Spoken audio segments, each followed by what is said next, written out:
Well, hey everybody, this is the first ever episode of PodTruth. If you've been reading the blog for a while, the PodTruth blog, this is basically going to be an extension of that. On the line we got Holden. Holden, you want to introduce yourself? Hey guys, so new hobby here, new waste of time. It's not like me and Addie aren't busy enough, but he always has to have new projects and new crap for us to waste our lives on. So here we go. We're going to try something else again. He'll probably do it for 2 weeks, get sick of it and quit, but I'm in for the ride for now. Hey, you know. All right. Sorry. We may only do this for a few weeks, and our 2 listeners will enjoy it, so it's okay.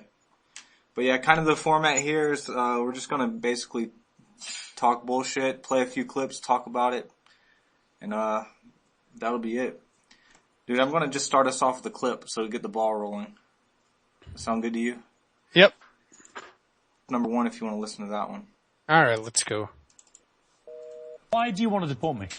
Well, we did it as a way to bring attention to the fact that we have all of these foreigners and the Russian government, the official Chinese government.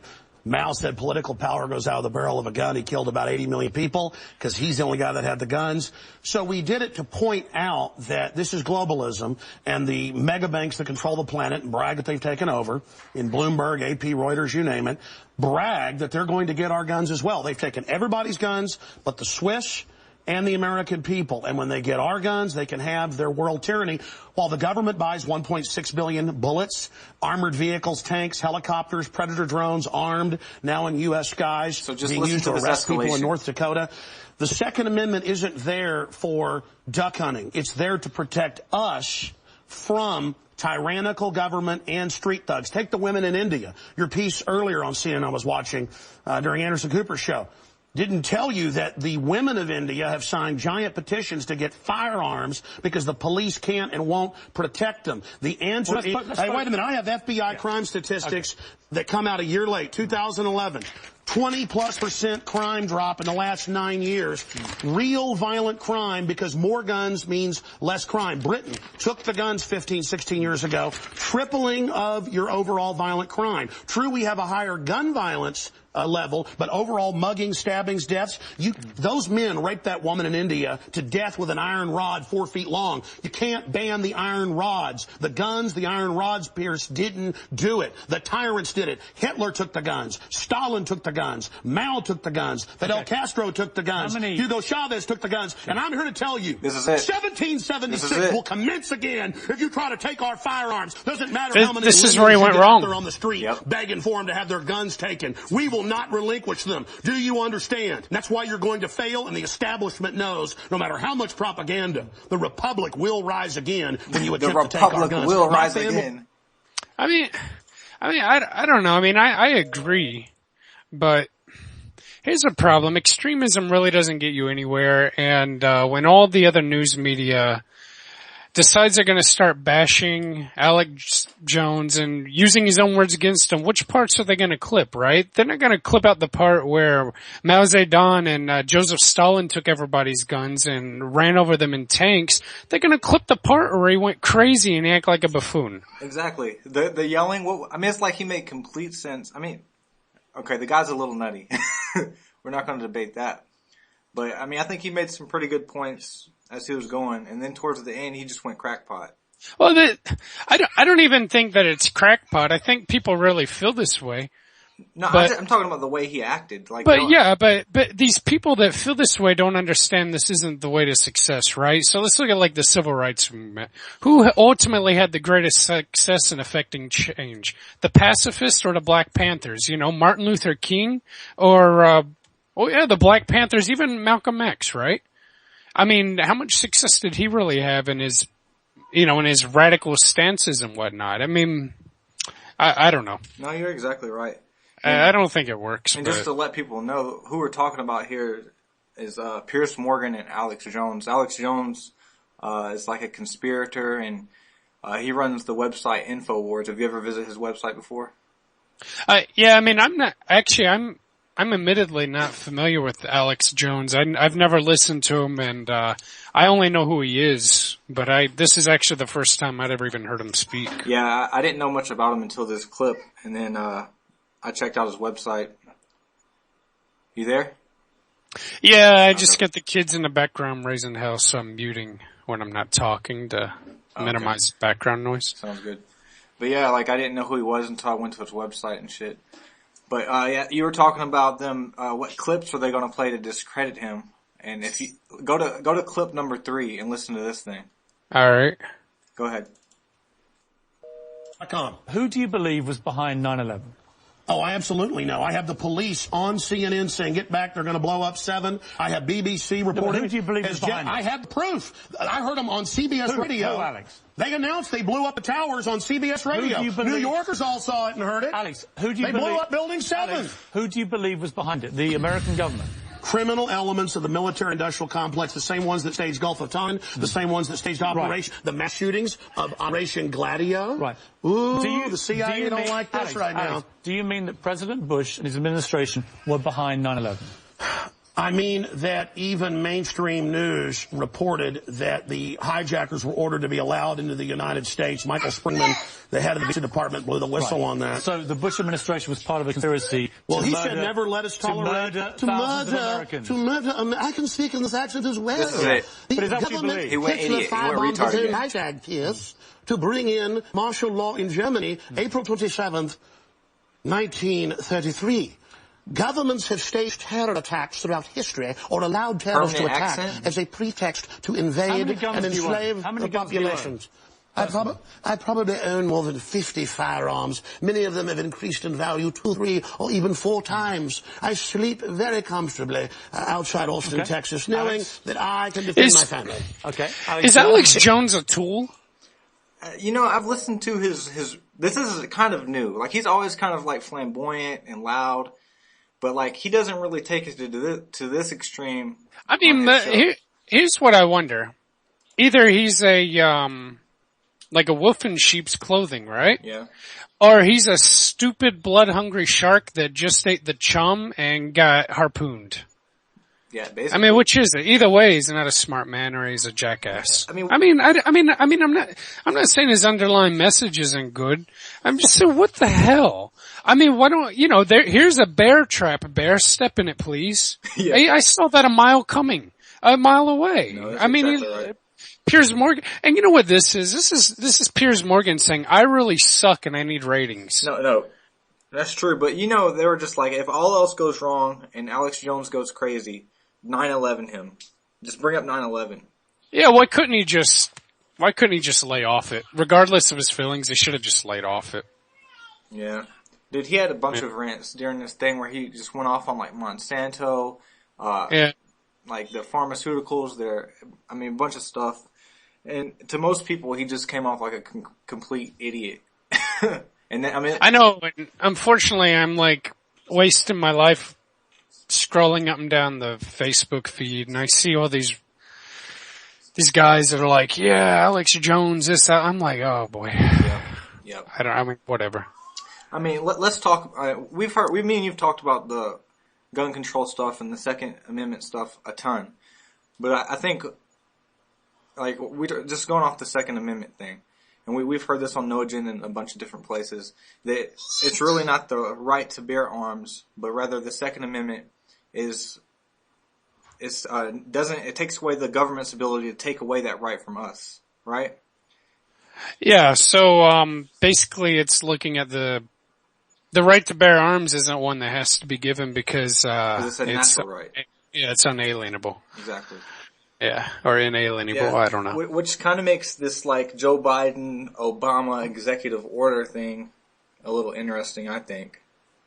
Because I think that's worse than like, if you have a president who's going to give an executive order for something, that's even more interesting than like them creating other laws through the Congress to I guess dwindle away at the right.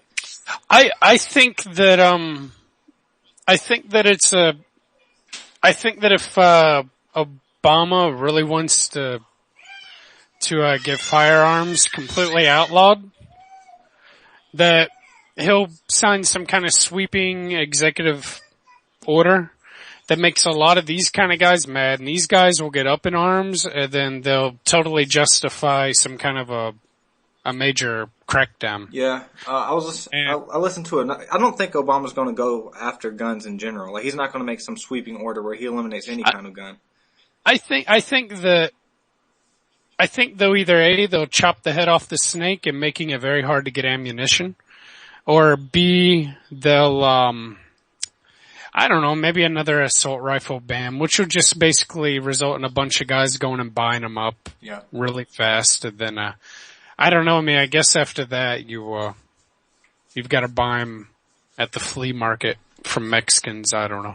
We've talked about this before. Like, I was going to buy a handgun, like here recently, but they've gone up like 25% since the shooting stuff and all this legislation stuff. So yeah, it's good business. Yeah, the Democrats or the liberals or the anti-gun crowd is inadvertently like creating this huge market. Like, guns are more valuable than gold, like as an investment.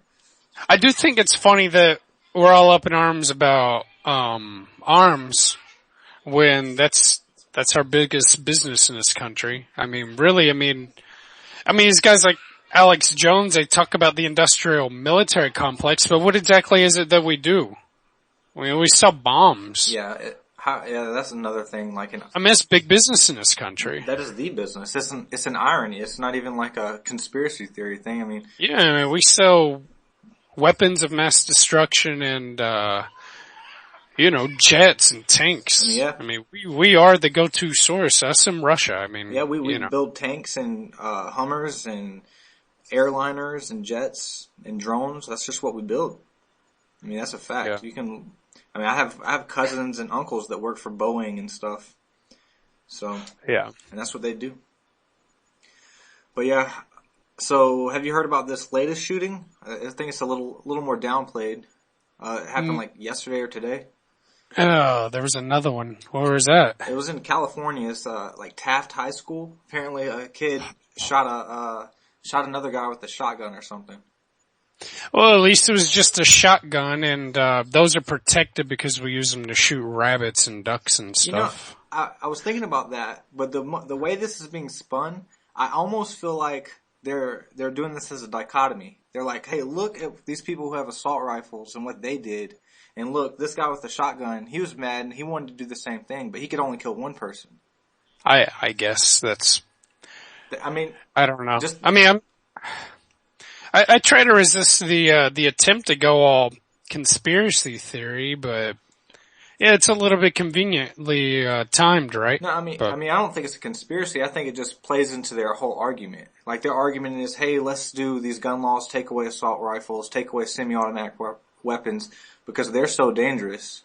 And then another shooting happens, and they're like, hey, this was just a shotgun, but only one person died. Yeah. So, I mean, maybe it's a good point. Maybe it's not a good point. I don't know. But I don't even know where I stand on it. I mean, when I hear people on the news say, "Why do you need a semi-automatic assault rifle?" Hey, man, we live in Georgia. I've been to plenty of people's houses where they collect these things. I think the same thing. I think a lot of these guys are nuts. I mean, my wife has a friend that lives up in the friggin' woods in northwest Georgia, has a house up in the woods, and they go back in the woods and they shoot AK-47s everywhere and yuck it up. And I mean, all right, whatever. But I mean, if it's your hobby, but I don't know. I'm with you there. I think it's unnecessary, and I think a lot of these guys are kind of nuts. But then again, I mean, yeah, and I think conservatives, they play that slippery slope card a lot. They're like, maybe the problem's not this decade or next decade, but in 50 or 100 years, if you keep slowly eroding, like you take away assault rifles this year, and then 10 years from now you take away handguns, 10 more years. That's exactly right, and that's the other side of the coin. Right. And the other point is, well, okay, so a lot of guys are up in arms, and they are like, if you start infringing on our freedoms to this extent, we're going to take up arms and do something about it. And if they weren't able to have access to weapons of this magnitude, that would be a joke. Yeah. I mean, it is true. I mean, the Founding Fathers did create the Second Amendment to prevent a tyrannical government. I mean, yeah. So when I look at it from that perspective, I think that I think it is necessary that people have these weapons because it's the only thing that does stop the the man at the gate. I mean, when you have a serious weapon, that's all you got. Yeah. I mean, and if we are reduced to just handguns and shotguns, I mean, yeah, that's a lot less threatening and you're not really scaring anybody with that. Well, So, I mean, when you're disarming or you're trying to pass any law that's a big law, you don't just shove the whole thing down their throat. You chip it away a little bit by little and get people used to it. And I'm not saying that, like, it should be a free-for-all. Everybody should have every gun. I mean, there should definitely be background checks, and you don't want someone that's mentally unhealthy or someone that's a felon to be able to go out and get an AK-47 or some kind of assault rifle. But on the other hand, if you're not breaking any laws, you're just a regular guy like me and you, maybe you have a hobby, or maybe you're just really concerned with protecting your family, if that's what you want to do. I mean, I don't think they should be able to stop you from doing that. But, so I'm going to play one more clip here, by Mr. Alex Jones, and we'll wrap him up. I think what he has is, this little tidbit's kind of interesting. This is clip number 2. Here's my issue for you.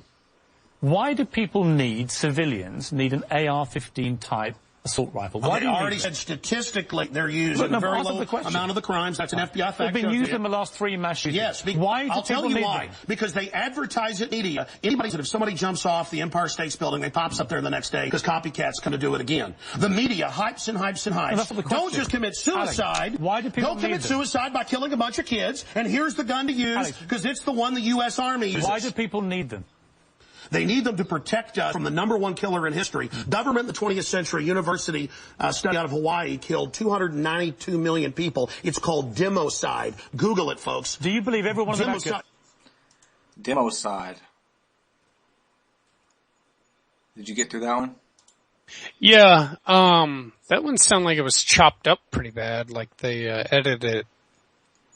Did you take that straight from CNN? Yeah, I took it straight from CNN. I didn't edit it at all. It might just be bad Yeah, quality. so it sounds like they edited it. No, I mean, the quality's fine. It just sounds like they chopped it up. I mean, I don't know. Yeah, I kind of like, I agree. This is like, who is this? It's Ice-T. It's the less lame rapper, of the two Ices. Ice-T. Yeah, Ice-T is the black guy. That says, you got Ice Cube too, but he's just a fat guy that's in family comedies now. Yeah. So Ice-T, I heard him on, I think it might have been the Adam Carolla show, and they're talking about this stuff. And Ice-T was, straight up LA, South Central type gangster. And he's like, look man, you need these guns because when the pigs come to get you, that's the only thing that's going to stop them. And that pretty much sums it up for me too. There's some truth to that. And we're middle, I think we're middle class. We're middle class white guys, right? I mean, the cops aren't really hassling us, but from the perspective of a black man from South Central, where stuff like Rodney King goes down, I feel him. And I don't think it's beyond the realm of possibility that it could happen to me. I mean, if you decide that you're not going to play the game anymore, the government, you're playing the game, or the government's going to shut you down. Look at Waco. Exactly. There's some truth to that. Even you can't remove yourself from society. You just can't. Unless you're ready to pack up and move to Idaho or something, middle of Montana or one of the Dakotas. There was a guy to the wilderness. There was a guy who there was an interview with Pierce Morgan as well today. His last name's Shapiro. I can't remember, but he made a couple good points. Like he brought up Spain, I think in the 18th or 19th century, Germany recently, and all of Western Europe during like the Great Wars. When a tyrant took over democracy, they first disarmed the population, and I guess hypothetically it could happen. I read that book, Life or Death in Shanghai. Yeah. And, that's she was like giving all these things that happened in communist China as it was going on. In the first quarter of the book, everything just seems so normal. Like almost like it is here. And then it just escalates, and then suddenly, boom, they have the power and they're taking this stuff away. I'm not saying that's what's happening here, but you can certainly see how it could so easily happen and people not even notice it. Or they just say, hey, that could never happen here. And then it happens, so. Yeah. I don't know. I think we just need to be smart about it. So. Not happening. Yeah. Well, I have a clip of that Taft shooting you said that happened today or yesterday in California. If you want to give it a listen. Now this is the funny thing because you can't see the actual clip, but it's kind of funny. It's like this big redneck, chunky woman. It's like the worst person they could ever interview, and she's like got blonde hair but horrible. Like it's grown out. It's just terrible. Anyway, that's a visualization for you. It's clip number 4.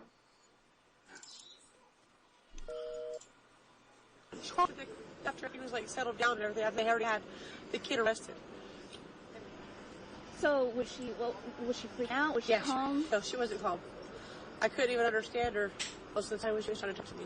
What was she saying to you? Like, she was telling me, Mom, get here. There's blood everywhere. I can hear her screaming. Yeah, it's terrible. He's physically okay, but the witness. I think the clip's messing up. Is the clip messing up on your side?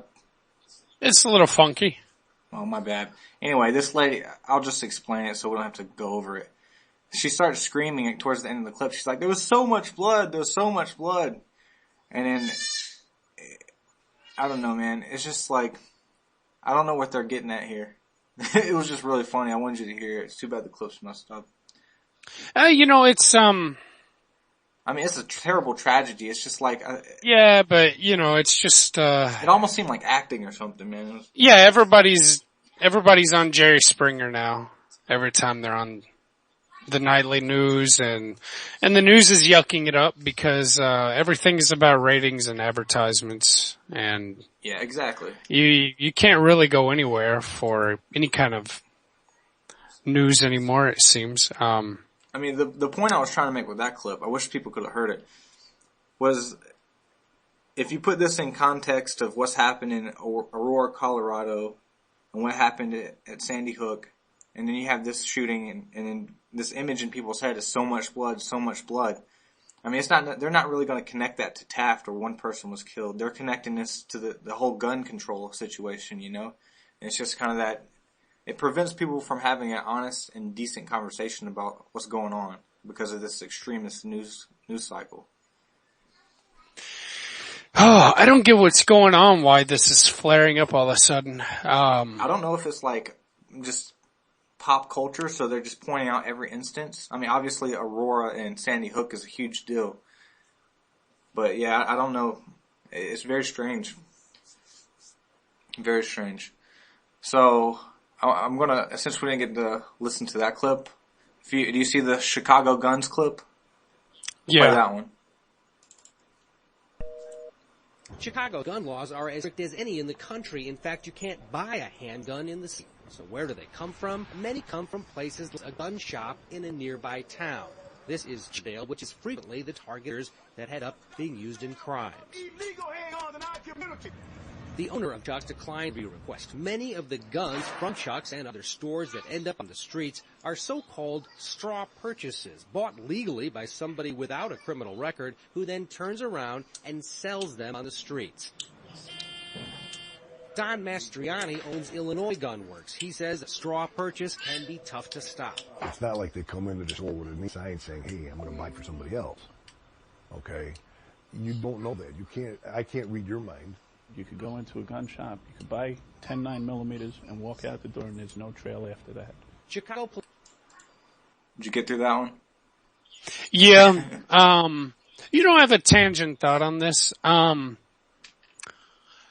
disproportionately large amount of blacks are in prison as compared to whites or other races. Yep. And a lot of times, because of like mandatory minimum sentencing for bullcrap, drug charges, or just whatever. And all right, so here's the thing. Every big city I go to, and I'm not joking about this, I encounter some dumb black guy smoking weed on the side of the street. As a matter of fact, I was in San Antonio this week. And it was probably 1 o'clock in the afternoon on a Tuesday, and I'm walking down the street and I'm like, what is that? And there's a black guy lighting up a joint. So on one hand, these guys are morons, but I don't think thrown in jail felons. But my point is, but they're so stupid to be, I mean, they're potheads. So whatever.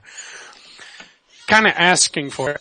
But anyway, felon, you can no longer legally own a firearm. I mean, kids aren't up in arms about this. The fact that they're kind of being disarmed. Isn't that kind of unjust in itself?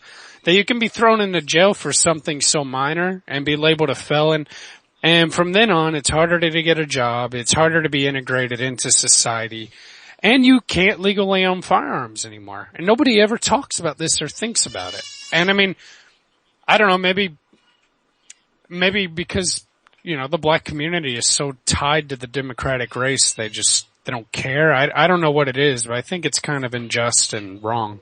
And then, I don't know. I just thought about that because it was from Chicago. I guess I was thinking black people in Chicago. I don't know why. I thought about that. I mean, I guess that's kind of true. Yeah, I mean, good point. But anyway, sorry about the kid. No worries. She wants her dad. Yeah, I mean, I just thought that clip was interesting because, like, the police chief there at the end was like, someone could buy 10 9mm and sell them on the street. Or give them away on the street. Yeah, they could. I mean, hell, that goes for anything. That's true. I mean, I get it. Somebody could buy a bunch of very dangerous substances and resell them. But what are you going to do about it, I guess? That goes for anything. It was almost like a counter argument. I mean, they wanted to, I don't know, they said that Chicago is like the most legislated city when it comes to guns. But now they have this problem, so it's just like, blah. What's your argument? What's the point? I don't get it. Anyway, we beat the subject to death. How was San Antonio? It was alright. I ate a lot of tacos. I felt kind of fat. And then, every morning I'd get up and I'd run like 3 miles and have to really sludge through it, and it felt like a slob. And I was working like, is that sick? I was working like 3 to midnight, 3 to 1 a.m. Is that second shift? 3 to 1? Yeah. Yeah, like 3 in the afternoon. Kind of. Third would be like overnight, I think. So I was working a crummy shift I'm not used to. Then, I'm so hardwired to wake up at 7:30 in the morning every day. And I was an hour behind what we are here. Is it just an hour or is it 2 hours? Just one. So I would wake up extra early because I'm just kind of got the internal alarm clock going. So it kind of just sucked. I think I slept 12 hours all week. But, yeah. and I'm there 4 days next week. So how was Alamo? It was kind of underwhelming. No description, nothing, just underwhelming. It was really nice, and the Alamo receives no public funding. Oh, really? I think it just lives off of donations. It's kind of the Texas way. In fact, I guess so. And it was extremely nice. Had a nice like open air museum. Nice. I mean, it's worth going to see. And I think it's ran by the Shriners or some other organization like that, and they just take donations. And I appreciate that it doesn't receive any taxpayer money to stay open, but it's really annoying that they have like soda machines everywhere, and I walk up and somebody wants to take your picture and sell it back to you. And I was kind of like, I don't want you to take my picture. I'm just kind of here by myself. It's raining outside. I don't really need a picture of the Alamo. And the other thing I hated was, across the street was a strip mall of crappy tourist attractions like Ripley's Believe It or Not, and the 4D sensor explosion movie theater. All this hokey crap. And I don't know, San Antonio just wasn't at all what I expected it to be. I've been to a few cities in Texas, man, and I have to say, in general, it is strip mall hell. Like, I really don't like the state as it comes to culture, I guess. I was, the perception didn't match the reality, at least not of Eastern Texas. You expect there to be some kind of Western vibe or, maybe like a Mexican, American, desert, cowboy vibe. No, it's just suburbia hell. The only difference is there's a lot of Mexicans everywhere. I think the reason that, I bet it's because it's so close to Houston. I don't know. But and that was actually something I did like. I like there was a lot of Mexicans, a lot of Spanish speaking. That kind of changed it up. But they've been there so long that they don't even have their own culture anymore. Like here in our part of Georgia, Mexicans kind of still hold on to their culture. They have their own churches. They like I can go out back and, cause I live in a crappy neighborhood and, a lot of Mexican families around. And I go back and every now and then you see somebody with a piñata stringed up, and they're having like a birthday party out there going crazy and it's pretty nice. I like that. It's like here, we got the whole farmer's market that's got like, it's dedicated to Mexican food and stuff. Yeah, the Latino farmers market. And in Texas, these guys are integrated. Yeah. I mean, there's American, there's apple pie. The only difference is, the way they look and they speak Spanish. But apart from that, But the Mexican food was amazing. The Tex-Mex. Yeah. I mean, blew my mind. I ate it almost every meal except for breakfast. Nice. Yeah. When I was in Dallas, you know how like you expect to go eat a Mexican meal and it's cheap as hell? Yeah. When I was in Dallas, man, me and the guy I was working with, we went to this place that a partner at our firm recommended, and he was like, yeah, it's great, blah, blah, blah. We get there, wearing these dingy ass clothes, like I have like jeans and like a t-shirt on, sandals because it's summertime. Walk up to this place, and there's damn Ferraris and like Mercedes and all this other shit there. And we look at the menu, it's like $60 a person to eat for Mexican food, dude. Mexican food. Yeah, I don't dig that. Me neither. I will tell you, in San Antonio, I found a lot of really delicious, cheap Tex-Mex. And in fact, I did do something shameful one day. One day it was the day I went to the Alamo and I come back and it was almost time to go to work at 3:00, which really sucks. And, I was starving. And, I was like, oh crap, I'm just gonna go to this Taco Bell. And I ate this Taco Bell and I had like, I don't know the name for it. The only way I know to describe it is like maybe whacker's remorse. Like after you pleasure yourself to some really nasty porn and you're like, why did I do that? And the Taco Bell cost me like $8. And I was like, why did I do that? And then I go to dinner and I'm telling my work buddy about my whacker's remorse from Taco Bell. And he took me to this really, really kind of dumpy hole in the wall Mexican joint. And I go in there and, I had this delicious meal of a carne guisada, which is like a pot roast, a Mexican pot roast with these homemade tortillas and this smoking hot, like green chili sauce and salsa, chips, the works, beans and rice. Delicious with tip, $10. Yep. I mean, you're just kind of like, dang, you know. So that's just how it goes. But that's what I love about Mexican food. Well, me and you are headed to, everyone doesn't know, we're headed to San Diego and Tijuana soon. So we'll be able to chat a little bit about some real Mexican food and probably prostitutes and hookers. Yeah, that'll be fun. Coming soon. Yeah. But we'll save that. So what else, man? What else is going on? We gotta keep this going. Oh, I don't know. That's about it. Just work and life stuff. So you failed your IT shit.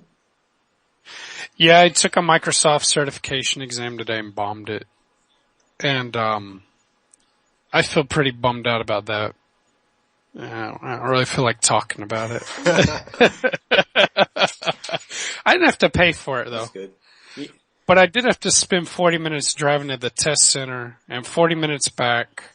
And I had to sit in a room with a camera pointed at me at a little cubicle clicking a mouse for 2.5 hours just to say you bombed and you need to come back. Yeah. So. Yeah. Well, at least it's not like my job, man. If you fail the test, you have to pay for it. They don't pay for it until you pass. That's right. Yeah. Jeez. So, I mean, you really gotta be sure you're gonna pass. Yeah, see, they told me they're like, you've been studying too much. Just go take it, see how you do, then try it again. That's good. Because, you know, they pay for me to train. So they just want you to, you know, just get through it. So I know what we need to talk about. You watched that documentary Happy, right? Yeah. I know we've kind of dissected this, so it's like a little bit anticlimactical. It's hard to relive the moment. Yeah, and Happy is a documentary that we found on Netflix. It's just called Happy. Yep. And, people should watch it, develop their own opinions about it. So, shit, I'm trying to remember how that thing's... Oh yeah, it starts out with the thing that we always knew. You have to work out to be happy. Exercise is linked to happiness. You know... Scientifically, dopamine's in your brain. Yep. I told you the one guy that, John, he comments on our blog a lot. He studies dopamine and stuff, so he'd probably get a kick out of that. You should check it out. Yeah, but anyway, so this documentary starts off and it's, research says this and that, and, it's going good, and then it turns into some strange, propaganda piece. It suckers you in. That's what it does. It like brings you in with this good information, this data. It's like, look, here are the studies, peer-reviewed, exercise, unbiased, blah, blah, blah, number of statistics, and then suddenly it's like Denmark. Yeah, then it was like going through like some stuff like, you know, people that make between this amount of money a year up to here, we reported a significant increase in happiness when you went from like making $5,000 a year up to 50,000. People at 50,000 are way happier than 5. But when you go from like 50,000 up to even like $200,000, it really plateaus.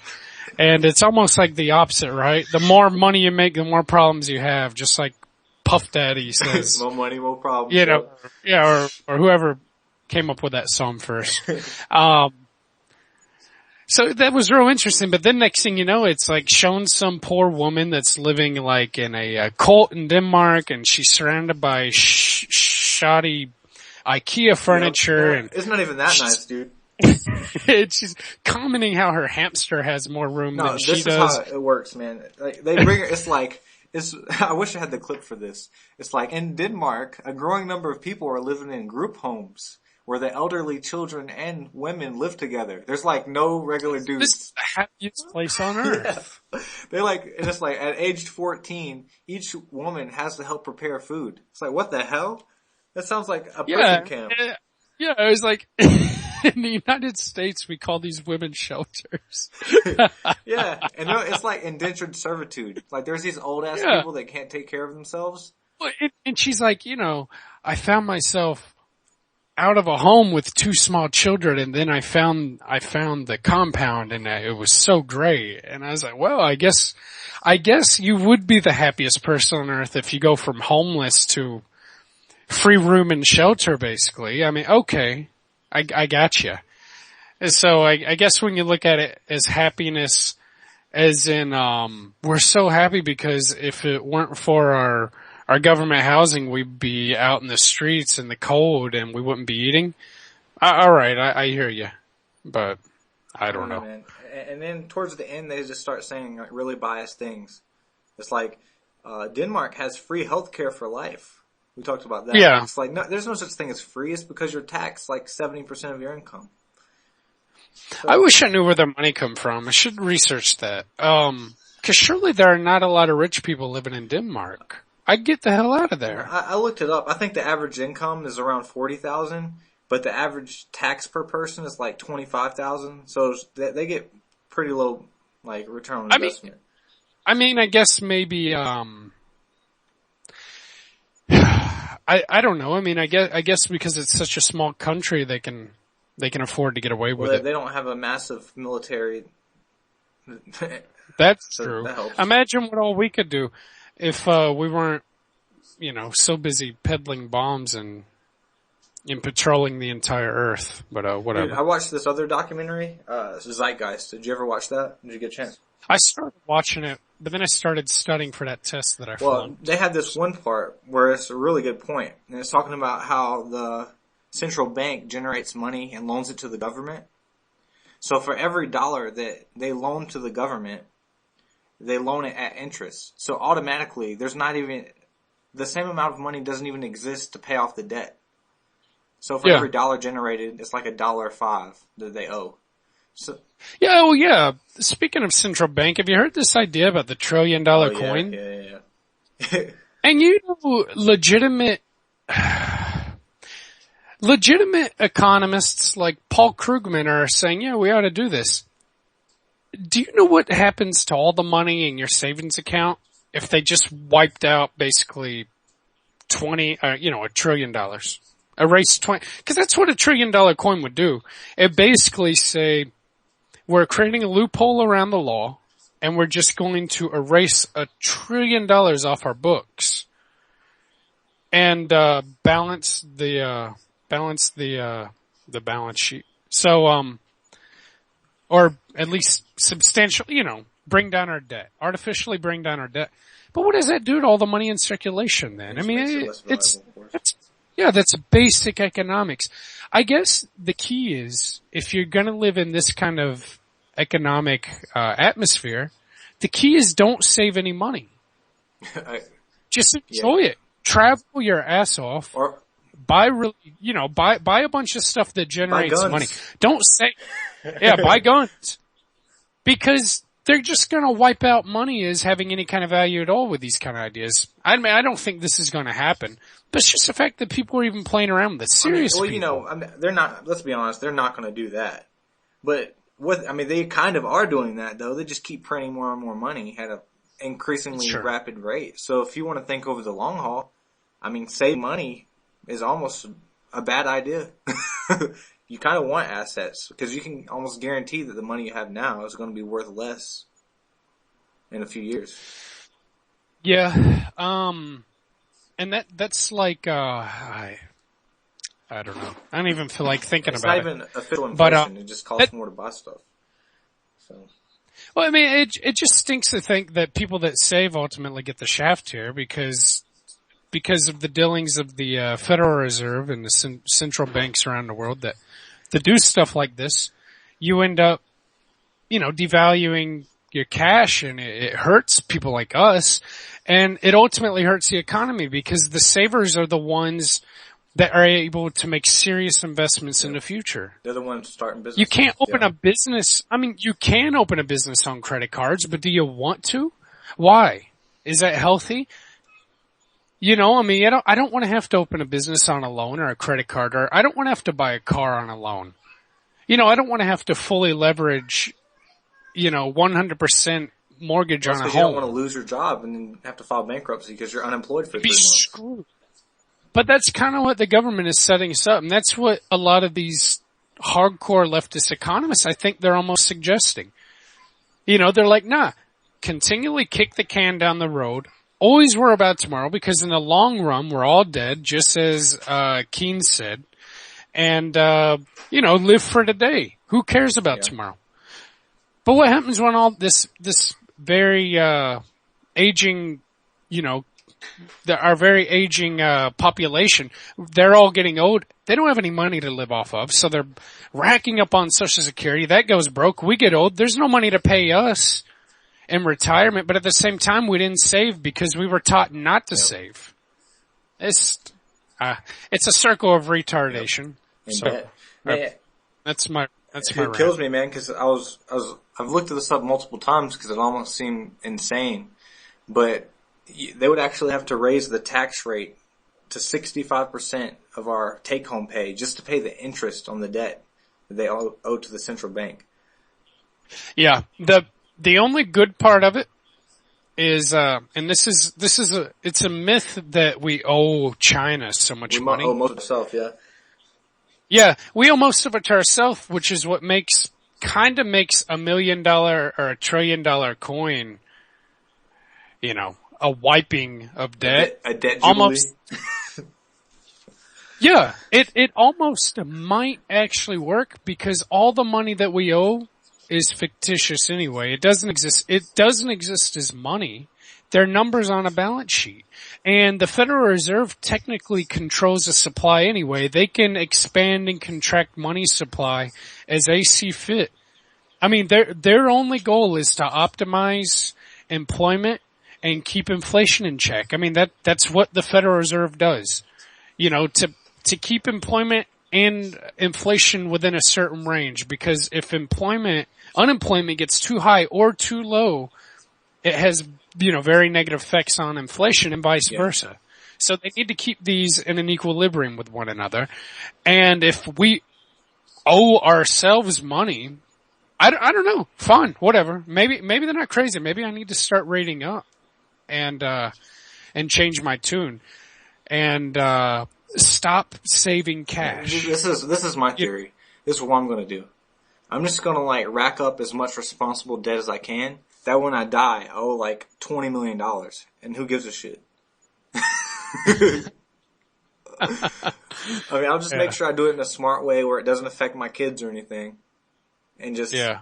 But no, and I think for right now, I think I'm gonna sit on my cash and only save enough for things that I want to buy immediately, like maybe a nice vacation, or if, like, say my car dies and I have to buy a new one.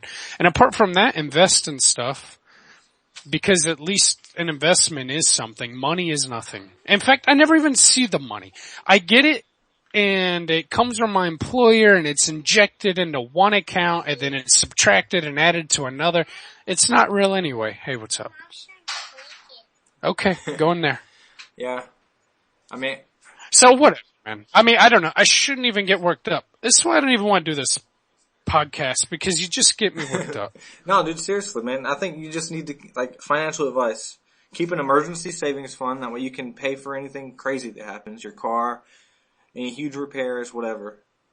Something insurance won't cover. But outside of that, there's no real reason to keep a huge stash of cash right now. I don't feel like you should be dumping it into your house.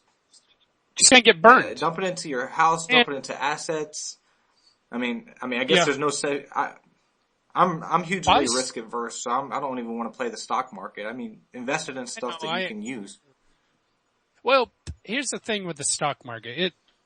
If you look over the long haul, and then you invest smart in like index funds, and you spread your money from like large to mid to like smaller cap, riskier index funds, and a good like foreign exchange index fund of somehow, and you just spread your money across all these index funds, you know, over time you get a substantial, decent return. You've just got to diversify correctly. But you know, I like to have it liquid. I like to be able to say, okay, crap, I need that money now, and go click my mouse button and bam, you know. Well, we'll offer some sound financial advice to the two people that are reading. So what are we going to do? You have an emergency savings funds. So how much to survive for a year? Does that sound good? I think it depends. How much ever it takes. I think surviving for a year, that's a good savings fund. Man, that's a lot of money. Well, maybe if you have kids, yeah. I mean, especially if you assume you're going to maintain insurance, then you need $50,000. I don't know. I mean, maybe even at least 6 months of bills. So 6 months to be able to keep your house and keep the lights on. And then the rest you have, so me personally, I have the emergency savings fund. Then I have another savings account that's like for travel and vacations and such. And then the rest I have in assets. I dump into paying off my house. Any other kind of physical asset that you want to put your money into. And then you have your, like you said, your very diversified, low risk, investment portfolio, essentially. Oh, a spread risk. Yeah, spread risk. That's basically it. So there you go, folks. Value out of the day. Yeah, the simpler the better with investments. I think unless you have some kind of outsider knowledge where you're like, if you're a master's degree and you work for an investment firm and you know something we don't, then do what you do. But if you're just a normal guy, I think that's the way to go. Me personally. Yeah. But anyway, we're about at an hour now, man. You wanna cut it off and reconvene next week? Yeah, we'll wrap it up. So I guess over time, if we keep this up, we'll get some cool intro and outro music. Yeah, we're gonna keep developing this. We're open to suggestions. I'm gonna post this on the blog, so if you actually listened to this and got this far, leave us a comment. Tell us what you liked, what you hated, what you want us to discuss, what you want more of. How can we make the show better? Yeah, you can post up on Facebook. We'll try to devise some way of hosting it in RSS format and keep making it better and make it a good hobby. Yep. Spread the word. Tell people. And then eventually we'll start begging you for money. Yeah, it's always going to be free, but we won't beg this episode. But all right, man. Well, have a good night. All right, catch you later. Bye. You there?